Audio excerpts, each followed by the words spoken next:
Today we are sending in blood tests on goats for pregnancy test and our annual disease testing. We're only doing the does who should be bred for now, and then in the next few months we'll do the remaining does who should be bred and the bucks.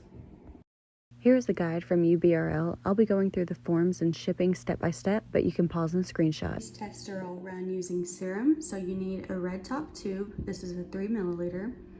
On the label, you want to put a number as well as a name, and that's going to be here. You're going to make sure the number matches with the name, so spell will go in the number 1 spot. The days post-breeding, 30 days is minimum for a goat. We're doing pregnancy tests as well as some disease testing, Yonis, CL, and CAE for most of the herd. I did bring in a few new does this year who have already been tested for CAE. We're not doing Q fever this year, so we'll just leave that one blank.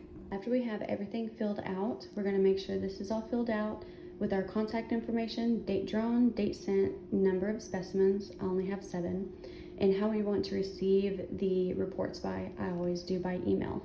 We gotta get everything packaged up. You're gonna want all of your blood tubes, your paper, 2 Ziploc baggies, some rubber bands, a bigger one would be nice, and some paper towels. You're gonna wanna bundle all of your blood tubes with a little rubber band. I think it's a max of 10 per bundle. And next we're gonna wrap these up in paper towels and put them in a Ziploc bag. After you have your blood tubes wrapped up like a little burrito, you're gonna wanna put it in a Ziploc baggie that is labeled biohazard on the outside of it. Now that part 1 is packaged up, we're gonna take our form and put it in its own Ziploc baggie. That's gonna protect it from any possible blood spills or wetness from the ice pack. Inside the box, you want to make sure you have your Ziploc baggie with the form.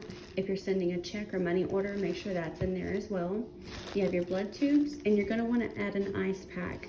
This can be sent 3 to 5 days shipping, but you want to make sure they stay nice and cold as long as possible. Ensure that the packing you use is going to keep those blood tubes from being tossed around and possibly broken. I won't be using this box. My melon packing will give me a new one. But on the outside of your box, you want to make sure you put exempt animal specimen. Once you get everything sent, you're going to take your tracking number and the number of specimens in the box and email that to the lab. In about, I want to say, a week, maybe a few days, depending on your lab, you'll get results back. I'm going to get mine via email.